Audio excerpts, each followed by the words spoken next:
Olá! Que tal conhecer parte da história do trabalho e das leis trabalhistas no Brasil e no mundo, de uma forma divertida? Vem com a Valor Crucial nesta viagem no tempo. Começamos com o surgimento do nosso planeta, com suas diferentes formas de vida, evoluindo com o passar dos séculos.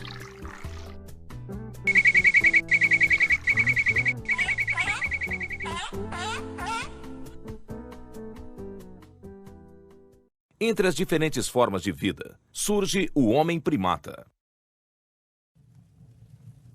Em todo o período remoto da história, o homem primitivo é conduzido pela necessidade de satisfazer a fome e assegurar sua defesa pessoal.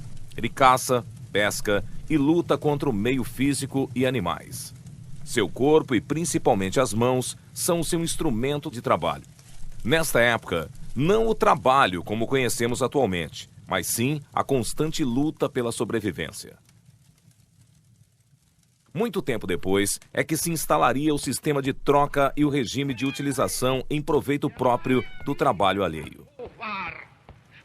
O trabalho escravo é a mais expressiva representação do trabalhador na Idade Antiga, onde o trabalhador não tem direitos e é considerado como uma propriedade. Durante a Idade Média, existiam 3 tipos de trabalhadores. Os vassalos, subjugados por contrato ao senhor feudal.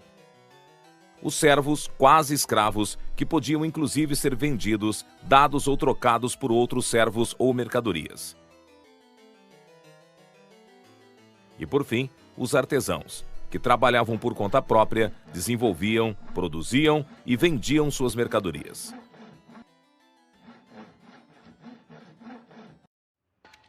Com o passar do tempo, o trabalhador começou a ser reconhecido, surgindo então leis que garantem os seus direitos.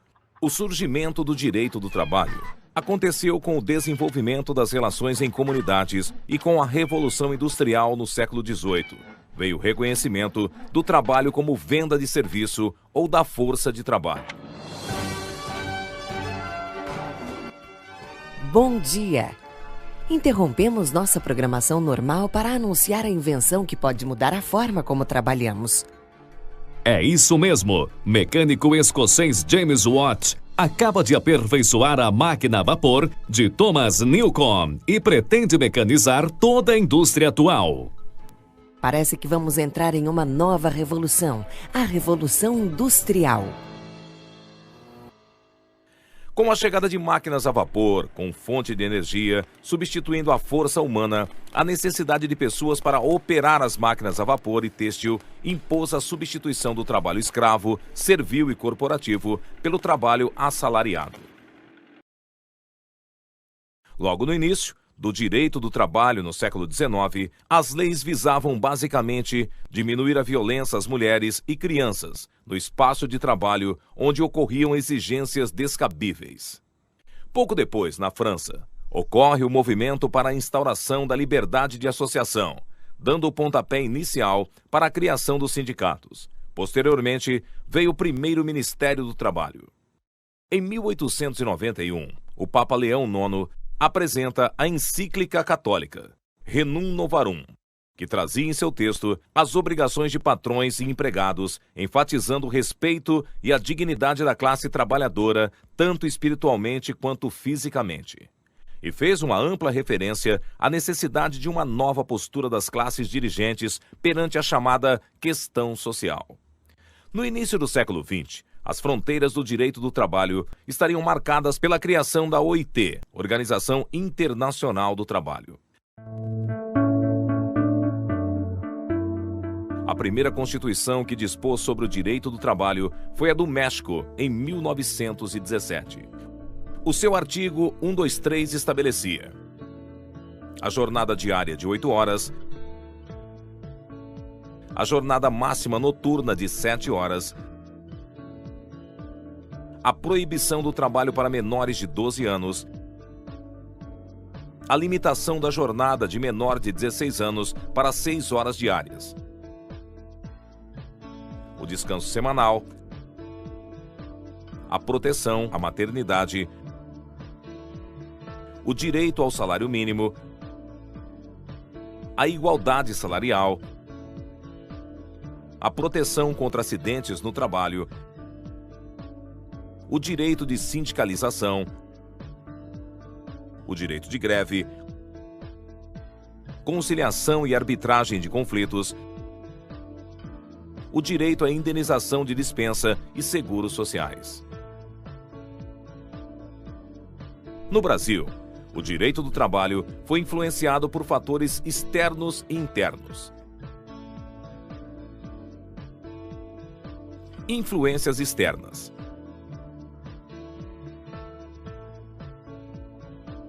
As mudanças que ocorriam na Europa, como o fim da exploração da mão de obra gratuita e a crescente elaboração legislativa de proteção ao trabalhador,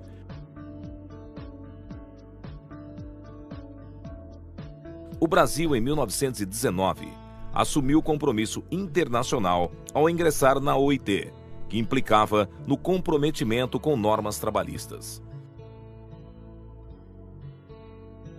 Influências internas. Os fatores internos mais influentes foram os movimentos operários que participaram imigrantes com inspirações anarquistas, caracterizados por inúmeras greves. Outro fator foi o efeito da Primeira Guerra Mundial, que levou a um surto industrial com a elevação do número de fábricas e de operários. Em 1919, havia cerca de 12 mil fábricas e 300 mil operários. Outro fator foi a política trabalhista de Getúlio Vargas. Alguns fatos foram primordiais para o aprimoramento das leis trabalhistas, como a criação, em 1912, da Confederação Brasileira do Trabalho, a CBT. Criação do Ministério do Trabalho, Indústria e Comércio em 1930. Em 1943, é aprovada a CLT, que, dentre outras leis trabalhistas, cria a CIPA. Já em 1966, durante o Congresso Nacional de Prevenção de Acidentes, realizado em São Paulo, foi oficializada a criação da Fundação Centro Nacional de Segurança, Higiene e Medicina do Trabalho, que foi vinculado ao Ministério do Trabalho em 1974. Após 4 anos, em 1978, é publicada a Portaria 3.214, que estabelece a criação das NRs. Novas NRs vêm sendo aprovadas, no passar dos anos, com a evolução das relações de trabalho. Esta foi um pouco da história de como surgiram as leis trabalhistas. Olá pessoal, para quem não me conhece, eu sou o Zé Salatino, do Educa Cidadania. Sou pós-graduando em Direito Constitucional e servidor do Ministério Público do Estado. Bora falar sobre a CLT? Então venham comigo. A CLT, ou Consolidação das Leis do Trabalho, foi decretada durante o Estado Novo, no governo ditatorial de Getúlio Vargas, em 1º de maio de 1943, e recebeu esse nome de consolidação porque unificou as diversas normas trabalhistas já existentes no nosso Brasilzão da década de 40. Existem divergências entre os estudiosos do tema sobre se a CLT teria inovado ou não no nosso ordenamento jurídico. Ou seja, se a CLT teria apenas unificado as normas trabalhistas já existentes ou se ela teria também criado alguma norma que não existia na época.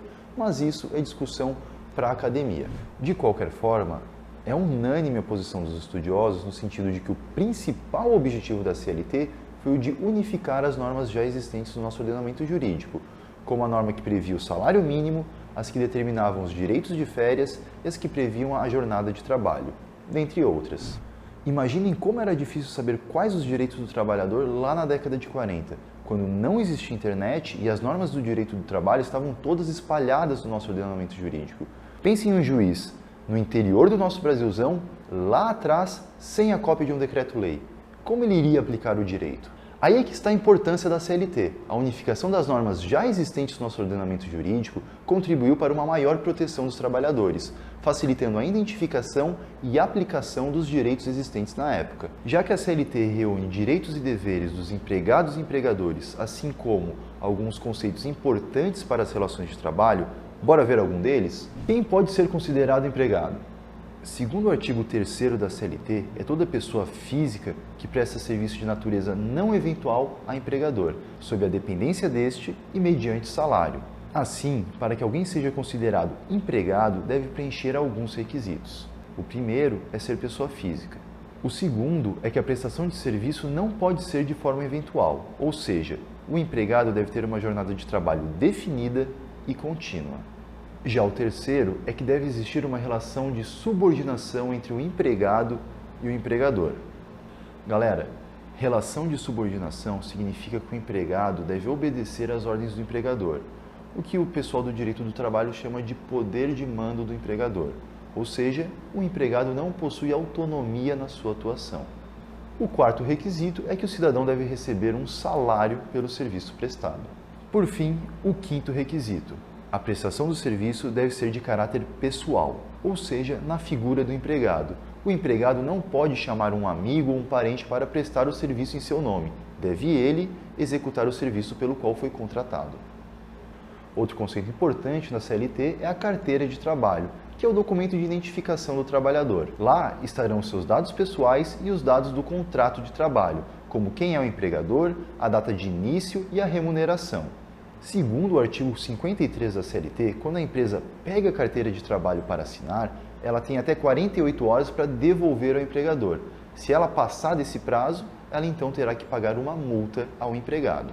Já o salário mínimo é outro conceito importante previsto na CLT. Ele está no artigo 76 e também no artigo 7º, inciso 4 da Constituição Federal. Essas normas dizem que o salário mínimo é a contraprestação mínima que deve ser paga ao trabalhador, de modo a atender suas necessidades básicas e as de sua família, como, por exemplo, alimentação, saúde, educação, moradia, transporte, previdência social, dentre outros. Pessoal, aqui um parênteses de novo. Infelizmente, a gente sabe que o valor do salário mínimo não atende a todas essas necessidades.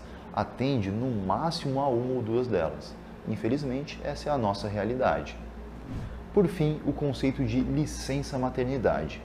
Segundo o artigo 392 da CLT, a empregada grávida tem direito à licença maternidade de 120 dias, sem prejuízo do emprego e do salário.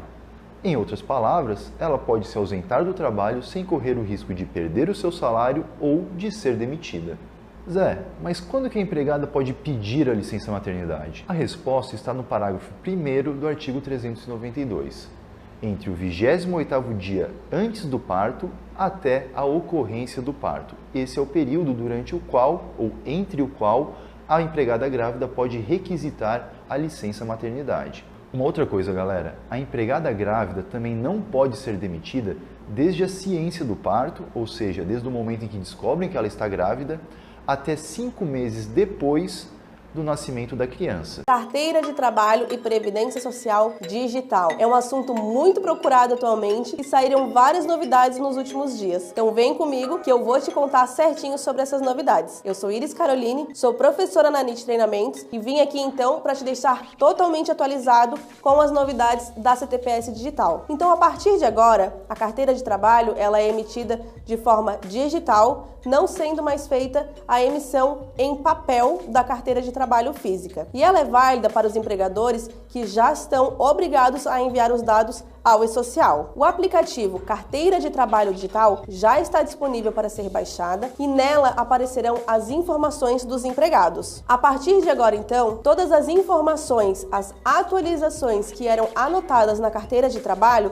como férias, alterações salariais, entre outras, passarão a ser informadas através do e-social. Com a Carteira de Trabalho Digital, agora deixa de ser obrigatório o recibo de entrega da Carteira de Trabalho. O funcionário poderá consultar as informações do seu contrato de trabalho a partir de 48 horas do envio da admissão no e-social. O número da carteira de trabalho passa a ser o mesmo número do CPF do empregado. Mas então, como que vai ser esse preenchimento em declarações como CAGED e os programas da Caixa? Já que nesses programas, nessas declarações, são utilizadas o NIS como número principal e agora passou a ser o CPF. No programa CAGED, aonde vai o número da CTPS, você vai informar os 8 primeiros dígitos do CPF do empregado. E no campo de série da CTPS, você vai informar os 3 últimos dígitos do CPF do empregado. Na UF da CTPS, você vai informar a unidade de federação do empregado ou da empresa. E como que fica então nos programas da Caixa, na Cefip, na GRRF, para fazer cadastro do NIS? Onde deve preencher o número da CTPS, você vai informar os 7 primeiros dígitos do CPF do empregado. No campo de série da CTPS, informe os 4 últimos dígitos do CPF do trabalhador. E na UF da CTPS, você deve informar a unidade de federação do empregado ou da empresa. E a data de emissão é o dia do atendimento. Para os trabalhadores que ainda possuam carteira de trabalho física, os campos que eu citei acima ainda são preenchidos normalmente com os dados da carteira de trabalho do empregado. Uma dica muito importante para você: verifique com o suporte do seu sistema de folha de pagamento como que vai ser feita essa transição, de forma que você faça a importação correta para os sistemas da Caixa, do CAGED e outras declarações necessárias. E o prazo então para fazer a anotação da admissão do empregado na carteira de trabalho? Como que ficou? A Lei da Liberdade Econômica, número 13.874 de 2019, em seu artigo 29, determina que o empregador terá um prazo de 5 dias úteis para anotar na carteira de trabalho dos seus empregados admitidos as seguintes informações. Em seu artigo 29, ela determina que o empregador terá um prazo de 5 dias úteis para fazer as devidas anotações na carteira de trabalho do empregado, como, por exemplo, data de admissão, remuneração, condições especiais se houver, entre outras. E quem vai ser admitido na carteira de trabalho digital? Como é que fica esse prazo? Veja que existem 2 prazos: o prazo de preenchimento de anotação na carteira de trabalho e temos também os prazos de envio de eventos ao e-social. Os eventos de admissão do e-social S2190 e 2200, eles continuam com os mesmos prazos, que é até o dia imediatamente anterior à admissão do empregado. Então, se você respeitar esse prazo de envio dos eventos do e-social, você também já vai estar respeitando esse prazo de 5 dias úteis determinado na legislação. Se você não enviar os eventos de admissão no prazo devido, atente-se para não passar dos 5 dias úteis da data da admissão, porque são 2 coisas diferentes. Um é o envio do evento do e-social, que é um prazo determinado, e o outro é o envio das informações de admissão na carteira de trabalho digital, que é até 5 dias úteis após a admissão. Aí você me pergunta: tá, Iris, mas e se eu envio o S2190 no prazo e deixo para enviar o S22 só lá até o 7º dia do mês seguinte? Como é que vai ficar essa situação? Antes de eu responder essa pergunta, eu tenho um convite muito especial para fazer para você. Dos dias 14 a 20 de outubro, aqui na NIT, nós vamos ter o Workshop DP na prática. O workshop é 100% online, 100% gratuito e você ainda vai levar para casa certificado de participação. A professora Gabriela Petri vai tratar com vocês assuntos que são de extrema importância para quem é profissional do departamento pessoal. Não perca, o link para se inscrever está aqui na descrição do vídeo. Vamos seguir então. Se você fez o envio do 2190, você já está em dia com o e-social, sendo então obrigatório fazer o envio do cadastro completo, da admissão completa desse empregado, com o prazo de até o 7º dia do mês seguinte da admissão, certo? Porém, pense aqui comigo. Até o dia de hoje, estou gravando esse vídeo no dia 4 de outubro de 2019, não houve ainda alteração no layout do evento 2190. Então esse evento, ele ainda pede apenas 3 informações, que são CPF do empregado, data de nascimento do empregado e data da admissão. Se você prestar atenção, dentro dessas 3 informações não constam todas as informações obrigatórias a serem anotadas na carteira de trabalho, como por exemplo remuneração, função e outras informações que devem ser preenchidas na carteira de trabalho. Então você não estará cumprindo com o prazo determinado na Lei da Liberdade Econômica de até 5 dias úteis do prazo da admissão. Tá, Iris, mas e aí? O que eu faço agora? Enquanto o evento 2190 não for adaptado para ter todas as informações necessárias na carteira de trabalho, você vai ter 2 opções. A primeira delas é enviar diretamente o 2200 já com a admissão completa do empregado. Mas sabemos que há casos que isso não é possível, que a empresa vai enviando em parcelas as informações do empregado para fazer a admissão. Se for esse o caso, envie o 2190 para não perder o prazo do e-social, mas oriente o seu empregador ou o seu cliente de que tem o prazo de até 5 dias úteis para fazer o preenchimento da carteira de trabalho digital, que é feita através do envio das informações ao e-social. Então, não deixe para enviar o S2200 apenas no mês seguinte. Envie lembrando que tem o prazo de até o 5º dia útil a contar da data da admissão do empregado. Fim de ano é sinônimo de um dinheirinho extra para muitos trabalhadores. Dinheiro que movimenta o comércio e os planos de muita gente. Fizemos este vídeo para entender o 13º. Comprar presentes, pagar dívidas ou poupar. O que você vai fazer com o seu?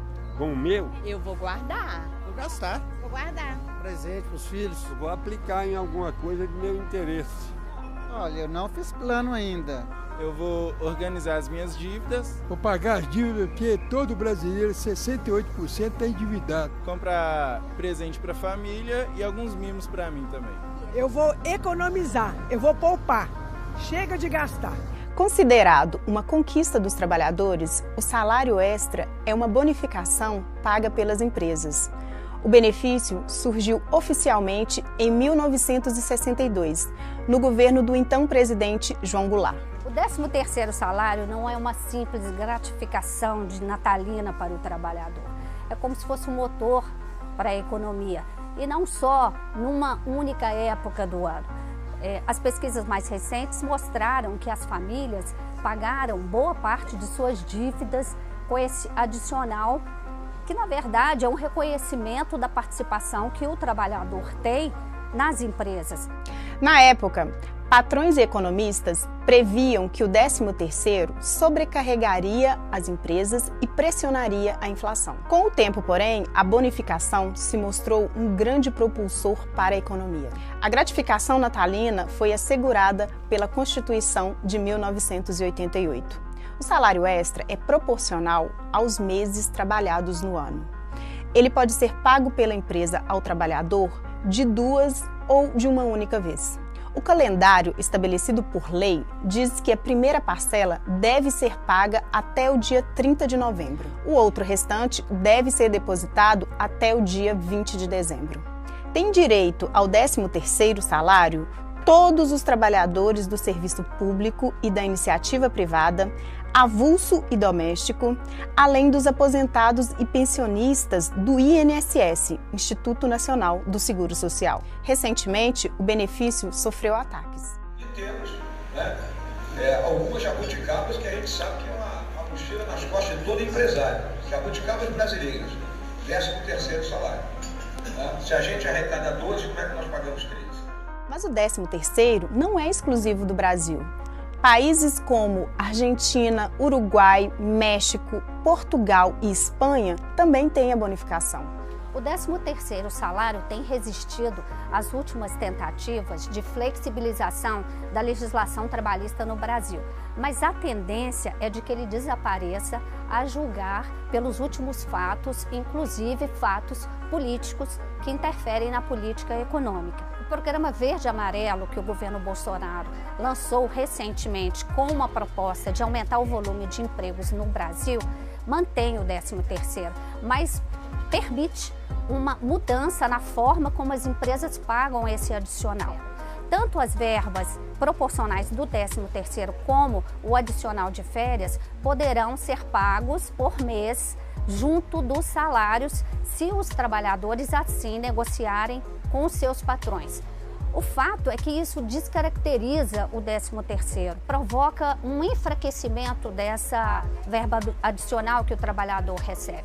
Você tem dúvidas sobre o programa do seguro-desemprego? Quer saber quem tem direito a receber, quantas parcelas, qual o valor de cada parcela? Eu sou Iris Caroline, sou professora na NIT Treinamentos e estou aqui para te explicar hoje todas essas informações sobre o programa do seguro-desemprego. Para começar, o seguro-desemprego ele tem como finalidade dar apoio financeiro para o empregado que está desempregado, que ele foi demitido sem justa causa. Além disso, também dá apoio financeiro para aqueles empregados que foram comprovadamente resgatados de trabalho forçado ou aqueles trabalhadores que estavam trabalhando em condição análoga à escravidão. E quais que são os requisitos, então, para poder ter direito ao seguro-desemprego? Vai aparecer na sua telinha aí uma tabela, acompanha comigo. Para começo, a pessoa tem que comprovar ter recebido salários de pessoa jurídica ou de pessoa física ela equiparadas, quando da primeira solicitação, pelos 12 últimos meses dos últimos 18 meses. Então, na primeira solicitação, a pessoa tem que ter recebido salário por pelo menos 12 meses nos últimos 18. Na segunda solicitação, tem que ter recebido salário por pelo menos 9 meses nos últimos 12. E na terceira solicitação em diante, tem que ter recebido salário nos 6 meses imediatamente anteriores à data do desligamento. Outro requisito é que a pessoa não pode estar em gozo de benefício previdenciário, exceto auxílio acidente e pensão por morte. Além disso, ela não pode possuir renda de qualquer natureza que seja suficiente à sua manutenção e da sua família. Se eu já tive seguro-desemprego, ou seja, se eu já fui beneficiado com o seguro-desemprego, quando que eu posso solicitar novamente? A partir da data da sua última dispensa, da qual você utilizou o benefício do seguro-desemprego, deve contar 16 meses para então poder ter direito de novo ao seguro-desemprego. Esses 16 meses são o período aquisitivo que você deve cumprir para então ter direito para gozar novamente do seguro-desemprego. E quais que são os documentos necessários para dar entrada então no seguro-desemprego? Você deve ter o requerimento do seguro-desemprego, que é emitido pelo empregador web. Você deve levar a sua carteira de trabalho, deve levar também o termo de rescisão de contrato de trabalho devidamente assinado e quitado, documentos de identificação como RG, CNH ou a própria carteira de trabalho também serve como um documento de identificação,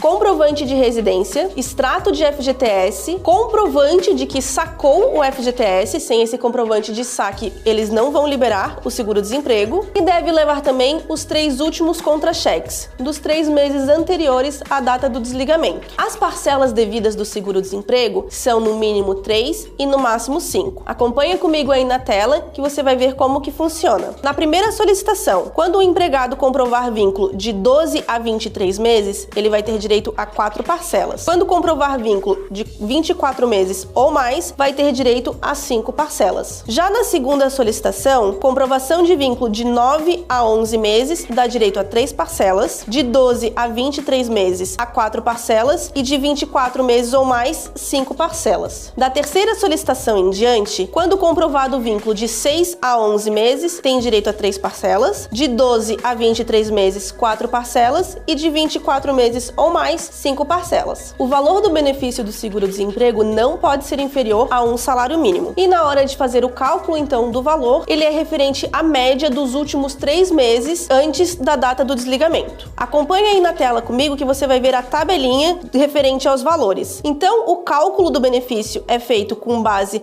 nos 3 meses anteriores à dispensa e é feita uma média. Para quem tiver média salarial de R$ 1.531,03 a R$ 2.551,96, o valor que exceder a R$ 1.531,02, você vai multiplicar por 50% e somar R$ 1.224,82. Por que é feito dessa forma? R$ 1.531,03 vezes 80% é o R$ 1.224,82 que eu falei agora. Então, o que exceder desse valor, você vai somar 50% do excedente para chegar ao valor da parcela. E valores de média salarial acima de R$ 2.551,02, o valor da parcela vai ser fixo em R$ 1.735,29 invariavelmente. Lembrando que esses valores são para o ano vigente de 2019. A partir de 2020, quando tiver a alteração do salário mínimo, também vai alterar os valores devidos de seguro-desemprego. E quais que são os prazos para requerer o seguro-desemprego? Para o trabalhador formal, é a partir do 7º dia até 120 dias contados da data do desligamento. Então, se você foi desligado hoje, não adianta ir amanhã tentar fazer o requerimento de seguro-desemprego. Tem que contar 7 dias e ele só vai ser devido, então, a partir do 7º dia da data do desligamento. Para o trabalhador que é resgatado, o prazo é até 90 dias contados a partir da data do resgate. E para o empregado doméstico, o prazo é do 7º dia até 90 dias contados da data do desligamento. E falando nos empregados domésticos, vamos falar falar um pouquinho sobre as particularidades desse tipo de empregado. Para o empregado doméstico ter direito ao seguro-desemprego, ele tem que ter sido demitido sem justa causa, ele tem que ter 15 meses comprovados de vínculo como empregado doméstico nos últimos 24 meses, tem que ter no mínimo 15 recolhimentos de FGTS como doméstico, não pode possuir renda de qualquer natureza que seja suficiente à sua manutenção e da sua família, e não pode estar em gozo de nenhum benefício previdenciário, exceto o auxílio acidente e pensão por morte. O empregado doméstico, ele vai ter direito a apenas 3 parcelas do seguro-desemprego. Não existe aquela proporcionalidade como para o empregado normal. Ele vai ter apenas 3 parcelas e todas elas serão no valor do salário mínimo, independente do salário da média salarial desse empregado doméstico. E qual a documentação que o doméstico tem que fornecer na hora de requerer o seu seguro-desemprego? Ele deve fornecer a carteira de trabalho devidamente baixada e também o termo de rescisão de contrato de trabalho com as devidas assinaturas e quitação. O doméstico também tem que fazer uma declaração de que não está em gozo de nenhum benefício previdenciário, exceto o auxílio acidente e pensão por morte. Hoje vamos falar sobre aviso prévio.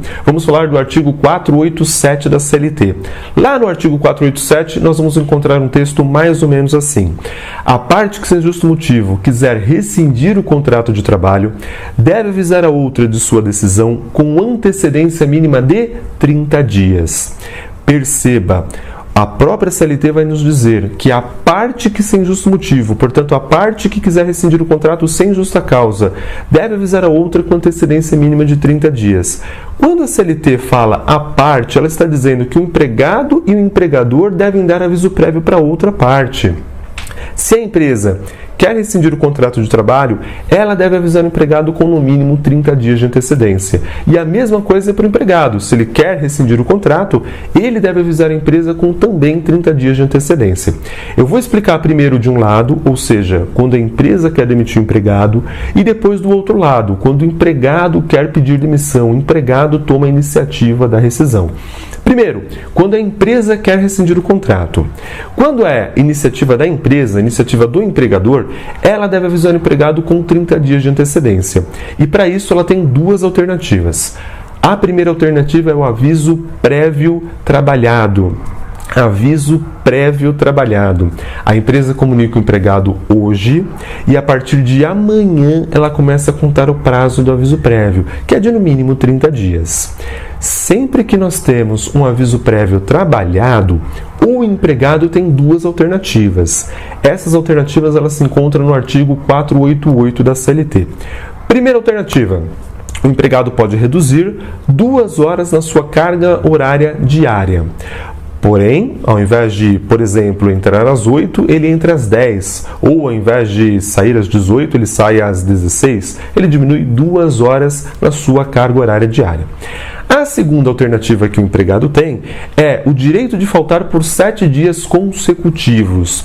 Pessoal, na prática são os últimos 7 dias. Embora a lei não traga exatamente essa expressão, os últimos 7 dias, ela nos diz que direito de faltar por 7 dias consecutivos, na prática, a prática do mercado é que o empregado, ao invés de cumprir 30, ele cumpre 23 e a empresa paga para ele os 30 normalmente. O contrato dele vai até o final do prazo desses 30 dias. Mas ele não precisa comparecer os 30, ele tem direito a reduzir esses últimos 7 dias corridos, 7 dias consecutivos. Então, olha só, recapitulando aqui. A empresa que demite o empregado com aviso prévio trabalhado, ela comunica o empregado hoje e a partir de amanhã ele vai trabalhar o aviso prévio, trabalhar esses 30 dias no mínimo. E o empregado tem 2 alternativas. Ou ele reduz 2 horas na sua carga horária diária, ou ele pode reduzir os últimos 7 dias. Muito bem. A empresa, se desejar, pode dispensar o empregado com aviso prévio indenizado.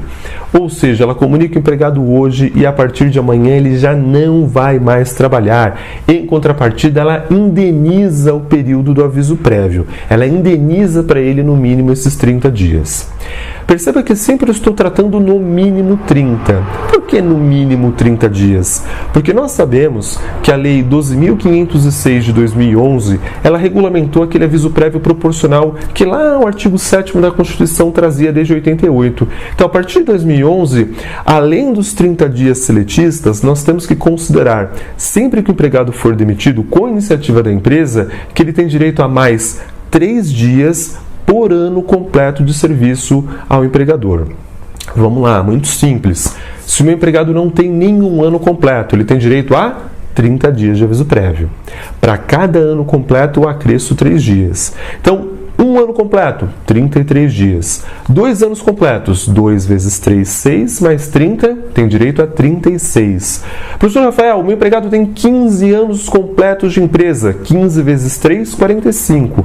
Mais 30, vai ter direito a 75 dias de aviso prévio. Tudo bem aqui?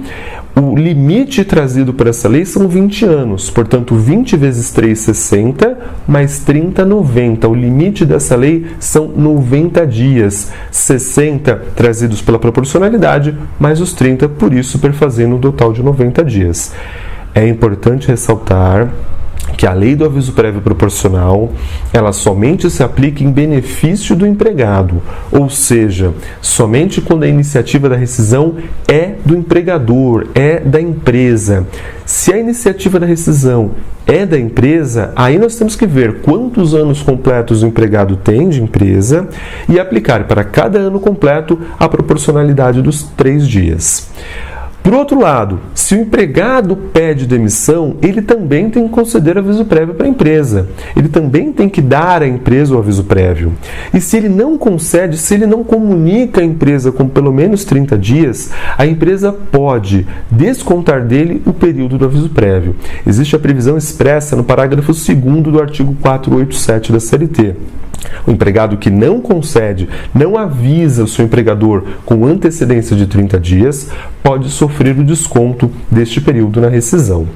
Mais uma vez, no caso de pedido de demissão, quando o empregado toma a iniciativa da rescisão, a lei do aviso prévio proporcional não se aplica. Muita atenção aqui. Se o seu empregado está pedindo demissão e tem 4 anos de empresa, ele deve comunicar à empresa com antecedência de 30 dias. E só. Para ele, quando ele pede demissão, não se aplica os 3 dias a mais por cada ano de serviço. Esses 3 dias a mais somente se aplica quando a iniciativa é do empregador.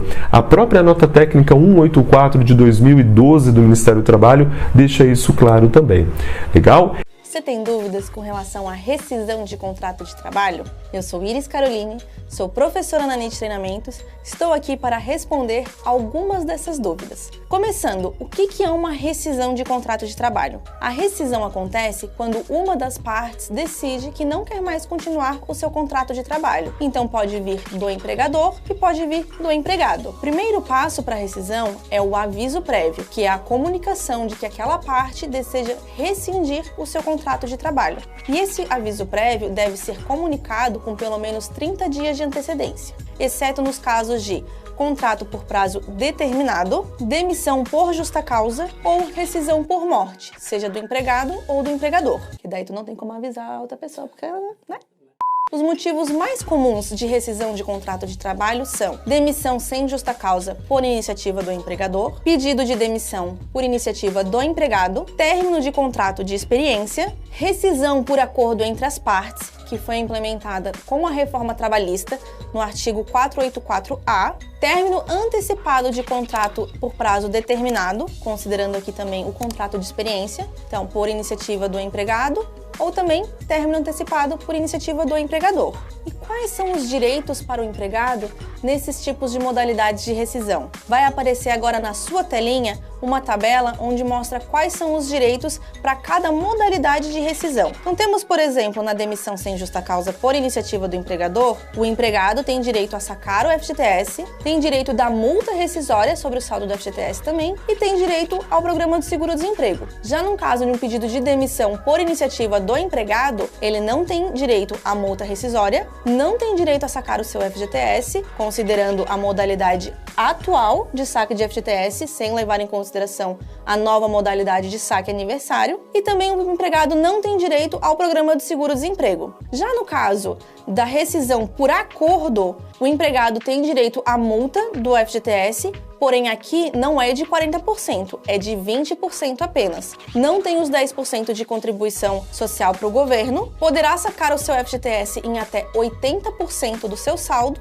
mas não tem direito a fazer uso do programa de seguro-desemprego. Nos casos de término antecipado de contrato por prazo determinado, vai se comportar cada um da seguinte forma. Se for por iniciativa do empregador, vai ser igual a uma demissão sem justa causa. Então tem direito à multa, tem direito ao saque e tem direito ao programa de seguro-desemprego. Se a iniciativa for do empregado, se comporta da mesma forma que um pedido de demissão. Não tem direito à multa, não tem direito a saque de FGTS e nem o programa de seguro-desemprego. E qual que é o prazo para quitação das verbas rescisórias? A lei traz, com a reforma trabalhista, de que o prazo é de 10 dias contados a partir da data do término do contrato de trabalho. Antes da reforma trabalhista, existiam prazos distintos, dependendo se o aviso era indenizado ou se o aviso era trabalhado. Com a reforma trabalhista, esse prazo foi unificado. Porém, tenha cuidado, porque se a convenção coletiva trouxer um prazo mais benéfico para o empregado, ou seja, constar na convenção coletiva de que esse prazo é antes do que esses 10 dias, você deve respeitar o que consta na convenção. Outro cuidado, se o 10º dia cair em dia não útil, sábado, domingo ou feriado, você deve antecipar o pagamento das verbas rescisórias, pois na lei está bem claro quando diz até 10 dias contados. Então, se o 10º dia não é dia útil, antecipe o pagamento. Um outro cuidado que você deve tomar é no caso de uma rescisão onde a data do término do contrato se dá no final do mês. Por exemplo, uma rescisão em que a data do término é 31 de julho. Você, teoricamente, teria 10 dias a contar a partir da data de 31 de julho. Porém, na rescisão, você vai quitar junto os valores referentes ao salário de julho. Então, você tem que levar em consideração que o prazo de pagamento do salário é o 5º dia útil do mês seguinte. Então, você não pode quitar essas verbas rescisórias em separado do salário. Considerando isso, o prazo de pagamento da rescisão é o 5º dia útil do mês seguinte, e não os 10 dias contados, porque você vai fazer o pagamento de tudo através do termo de rescisão. Quer mais conteúdos como esse para ficar por dentro de tudo sobre o departamento pessoal? Já se inscreve no nosso canal, ativa o sininho para não perder nenhuma notificação e deixa o seu joinha para a gente saber que você está gostando dos nossos conteúdos. Até o próximo vídeo. Direitos trabalhistas que você tem e não sabia. No vídeo de hoje a gente vai falar um pouquinho sobre CLT, consolidação das leis trabalhistas, e alguns direitos trabalhistas que você tem e talvez você desconheça. Quer saber um pouquinho mais aí sobre os seus direitos? Então acompanhe o vídeo de hoje. Bom pessoal, a consolidação das leis trabalhistas, a nossa CLT, nasceu com a finalidade de garantir a proteção do trabalhador urbano e rural, regular as relações de trabalho e criar o direito processual trabalhista. Então, pelo menos em teoria, né, é proteger o trabalhador. A gente sabe que na prática não necessariamente é assim, né? Mas vamos lá. Ao garantir essa proteção, a lei trabalhista assegurou uma série de direitos trabalhistas para a classe operária, como por exemplo, direito a férias, direito ao salário e direito ao 13º salário. E no vídeo de hoje eu selecionei 7 direitos trabalhistas não tão conhecidos para trazer aqui para vocês. E o primeiro deles é o seguinte, que aparece aí no seu vídeo. O empregador, ele tem o prazo de 48 horas para poder assinar a carteira de trabalho e a carteira do empregado a partir da admissão. Você já ouviu falar da história de alguma pessoa que passou meses ou até anos para determinada empresa sem ter a sua carteira assinada? Bom, saiba que esta prática ela é errada. O artigo 29 da nossa CLT prevê que o empregado, após ser admitido, deve entregar a sua carteira de trabalho ao empregador, ou seja, ao patrão, mediante recibo. E esse aí, né, no caso, o patrão ele vai ter que devolver a carteira de trabalho para o empregado num prazo máximo de 48 horas para poder fazer as devidas anotações, especificando ali data de admissão, função, a remuneração do funcionário e condições especiais, entre outros. Então, o prazo máximo é 48 horas para você ter a sua carteira de trabalho de novo nas suas mãos. O segundo direito que você tem, e talvez você desconheça, é o pagamento do salário mensal. Ele tem que ser feito até o 5º dia útil do mês subsequente. O que significa isso aqui? Bom, de acordo com o parágrafo 1º do artigo 459 da CLT, o empregador tem até o 5º dia útil do mês subsequente ao trabalhado para poder realizar o pagamento dos trabalhadores. Vale lembrar, pessoal, vale ressaltar que esse mesmo artigo aí da nossa lei do trabalho prevê que o pagamento do salário não pode ser estipulado superior a um mês, salvo assim, né, exceções ali, por exemplo, no tocante a comissões, porcentagens e gratificações. Vamos ao terceiro direito. Esse vídeo tá bom demais, já vai deixando o seu gostei, clique no botão inscrever-se e ative todos os sininhos aí que você encontrar aqui no canal. Beleza, pessoal? Vamos lá então ao direito terceiro. O intervalo para alimentação, ele é obrigatório. Você sabia disso?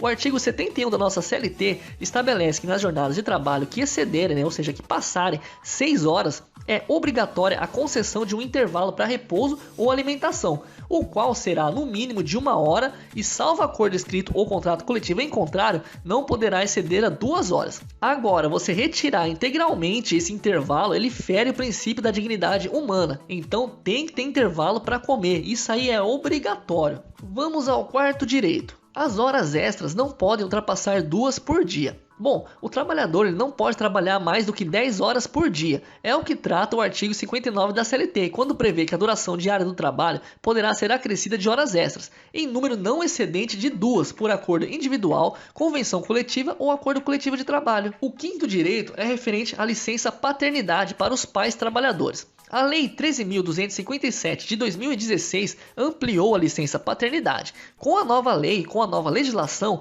os pais têm direito a 20 dias de licença paternidade e não mais 5 dias. A licença de 20 dias para os pais tem algumas condições. Por exemplo, o pai que pede afastamento ele não pode exercer nenhuma atividade remunerada durante o período de licença. Além disso, ele deve pedir a ampliação da licença em no máximo 2 dias úteis depois do parto. Embora, se puder fazê-lo com mais antecedência, seria melhor, né? Por fim, pessoal, o pai deve participar de algum programa ou atividade de paternidade responsável. E esses cursos costumam durar 1 dia e são oferecidos por hospitais, associações e sindicatos. A mesma regra vale para os pais adotivos. Vamos para o sexto direito. Após a demissão, seja por aviso prévio, trabalhado ou indenizado, as verbas rescisórias devem ser pagas no prazo de 10 dias corridos. Esse aqui, pessoal, é o direito garantido ao trabalhador pelo artigo 477, parágrafo 4º da nossa CLT, no qual estabelece que a entrega ao empregado de documentos que comprovem a comunicação da extinção contratual aos órgãos competentes, bem como o pagamento dos valores constantes do instrumento de rescisão ou recibo de quitação,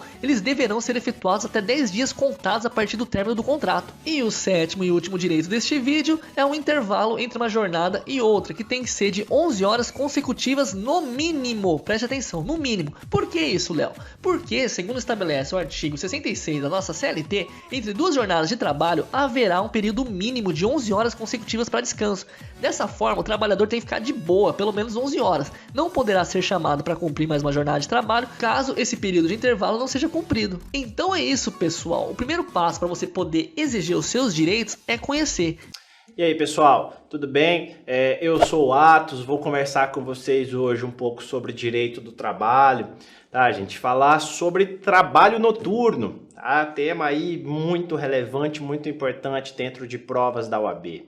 O que seria esse trabalho noturno? Beleza, gente, o trabalho noturno é aquele que é prestado durante a noite, tá? Não é prestado durante aí o período comercial, que a gente tem de regra geral aí.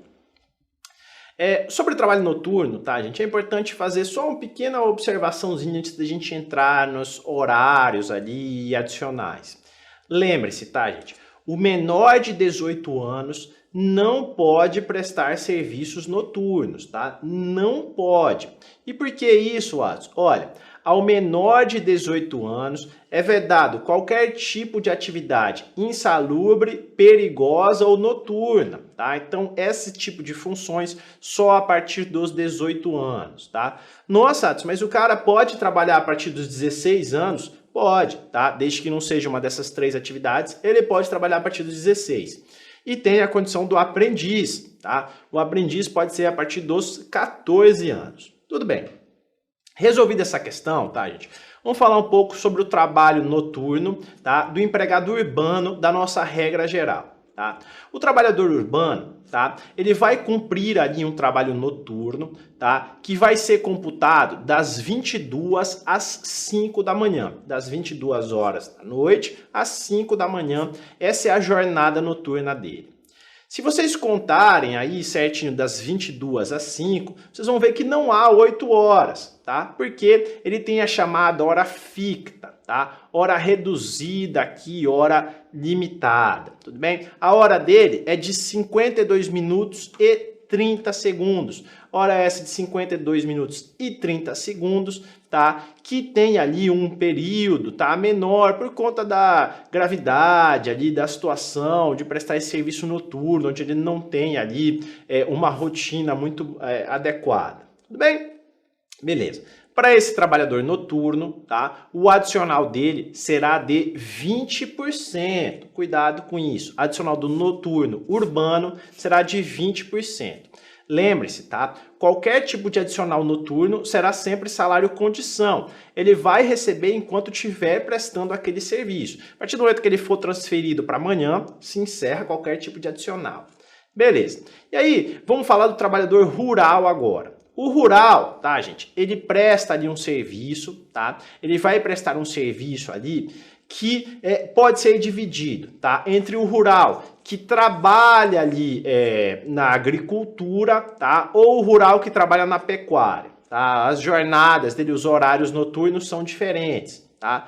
O rural que trabalha na agricultura, tá? Será considerado a jornada de trabalho dele das 21 horas da noite às 5 da manhã. Para o rural da agricultura, 21 às 5. Para o rural da pecuária, tá? E aí, o da pecuária, pensem, o animal acorda mais cedo, tá? Vai ser das 20 horas, tá? Das 8 da noite, das 20 horas às 4 da manhã, tudo bem? Das 20 às 4. Lembre-se, tá? O animal tem 4 patas, então quando a gente pensar em rural da pecuária, a gente pensa em 20 às 4. Beleza. Para esses dois aqui rurais, não existe hora ficta, tá? A gente conta ali 8 horas certinhas e o adicional dele será maior, tá? O adicional desse rural aqui da pecuária ou do rural ali da agricultura será de 25%, tudo bem? Então não confundam a questão do urbano com a questão do rural. Tudo bem, gente? Introduçãozinha básica e bem tranquila sobre esse trabalho noturno. Eu vou ficando por aqui hoje. Saque do FGTS. Você sabe quem tem direito ao FGTS? Trabalhadores com carteira assinada, trabalhadores domésticos, rurais, quem tem emprego temporário, trabalhadores avulsos, quem trabalha só durante a safra e atletas profissionais. De onde vem o dinheiro do FGTS? Da empresa, que é obrigada a depositar todo mês o equivalente a 8% do salário pago. O patrão da doméstica precisa reservar também 3,2% do salário pago para a multa do FGTS. Os valores do fundo de garantia não são descontados do salário. E quando esse dinheiro pode ser sacado? Os principais casos são demissão sem justa causa, demissão por acordo, fim do contrato por prazo determinado, contrato finalizado porque a empresa fechou, se ficar 3 anos seguidos sem trabalhar com carteira assinada, para comprar a casa própria, para ajudar a pagar imóvel comprado por consórcio ou financiado pelo SFH, a aposentadoria, se tem 70 anos de idade ou mais e se tem uma doença grave. Você com certeza já ouviu falar de periculosidade e de insalubridade, mas não faz a menor ideia do que significa isso. Ou até sabe o que significa, mas não sabe qual é a diferença? Hoje eu vou te explicar direito. Tanto a periculosidade quanto a insalubridade estão diretamente relacionadas ao ambiente de trabalho. Qual que é a diferença de um e de outro? Não sei. A periculosidade expõe a vida em risco de uma forma imediata. Por exemplo, situações de trabalhadores numa mina de carvão, situações de trabalhadores que estão expostos a um assalto.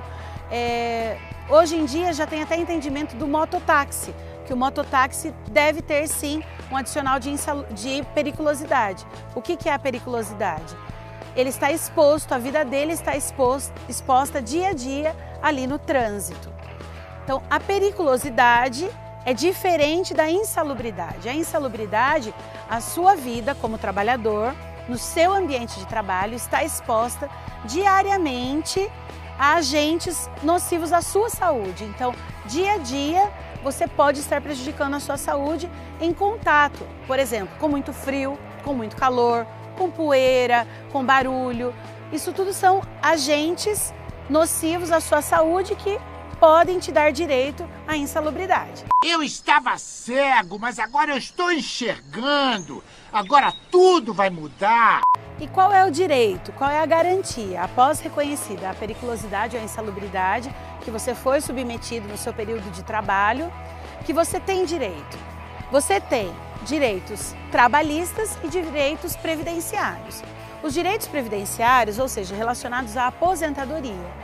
O trabalhador que tem reconhecida a insalubridade do período de trabalho ou periculosidade, ele pode sim se aposentar com menos tempo de trabalho.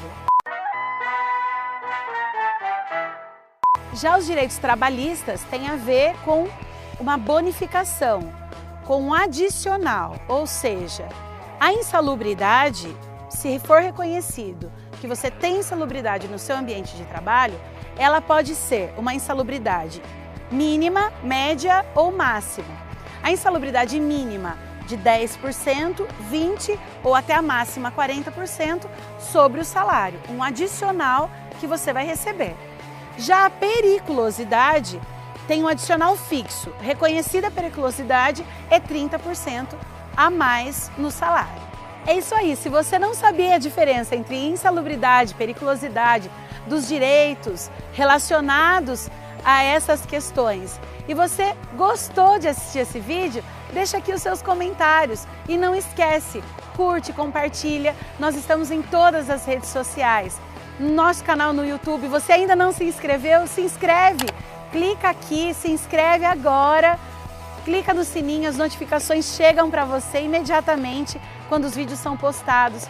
Você pode estar acompanhando a gente também pelo Facebook, pelo LinkedIn, pelo Instagram ou também pela nossa lista de transmissão no WhatsApp. Você quer receber o Explica Direito aí no seu WhatsApp?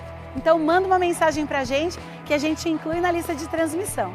Espero que você esteja gostando do Explica Direito e que o seu direito esteja chegando até você dessa forma descomplicada que eu me proponho a fazer. Um grande abraço para você e para toda a sua família. Tchau, tchau. Cartão Cidadão.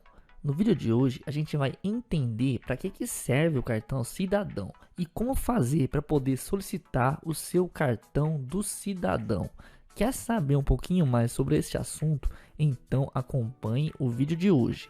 Você sabe o que é o PIS/PASEP? Não sei. E para que serve esse tal de PIS/PASEP? Estou lhe respondendo, não sei. No vídeo de hoje a gente vai ver tudo aí sobre o PIS/PASEP. Quer saber um pouquinho mais? Não! Então acompanhe o vídeo de hoje. Bom, pessoal, PIS é a sigla para Programa de Integração Social. Já o PASEP é a sigla para Programa de Formação do Patrimônio do Servidor Público. São dois programas aí pelos quais as empresas e órgãos públicos depositam contribuições em dinheiro aí em um fundo ligado aos seus empregados, que é o fundo do PIS/PASEP. E para que serve o dinheiro do PIS/PASEP? Bom, pessoal, o dinheiro desse fundo atualmente vai para o Fundo de Amparo ao Trabalhador, o FAT, que paga benefícios como o abono salarial e o seguro-desemprego, o famoso seguro-desespero. E antes, cada trabalhador tinha uma cota no fundo do PIS/PASEP. Entre os anos de 1971 e 1988, os depósitos das empresas e órgãos públicos eram feitos em nome de cada um dos trabalhadores, em contas individuais do fundo do PIS/PASEP. Cada trabalhador, então, era dono de uma parte aí, ou seja, uma cota no fundo. Portanto, Quem trabalhou como contratado em uma empresa ou como servidor público antes de 4 de outubro de 1988 tem uma conta no fundo do PIS/PASEP aí. E o benefício não tem relação com o abono anual salarial do PIS/PASEP, que é algo extra e independente. Mas basicamente é isso, pessoal. Isso é o PIS/PASEP. O PIS geralmente você saca na Caixa Econômica Federal e o PASEP, o funcionário público geralmente saca aí no Banco do Brasil. PIS é para o pessoal aí da iniciativa privada, Caixa Econômica Federal. PASEP, funcionários públicos, vai no Banco do Brasil. O cartão cidadão aí, ele facilita muito o acesso dos brasileiros para os mais diversos serviços sociais e também trabalhistas, né? Vale dizer, pessoal, vale lembrar que o cartão cidadão ele pode ser utilizado nos mais diversos canais aí de pagamentos autorizados pela Caixa Econômica Federal, que são presentes aí em várias cidades, vários municípios aí do Brasil. A senha do cidadão, ela também habilita o cartão do cidadão a receber o pagamento de benefícios sociais que são aí administrados pela Caixa Econômica Federal, de uma maneira aí bem mais prática, por meio de pontos de atendimento. Também dá para receber por caixas eletrônicos, dá para receber aí por casas lotéricas. Enfim, quando você tem o cartão do cidadão, ele facilita bastante aí para poder receber os benefícios sociais. E como que faz para pedir o cartão do cidadão?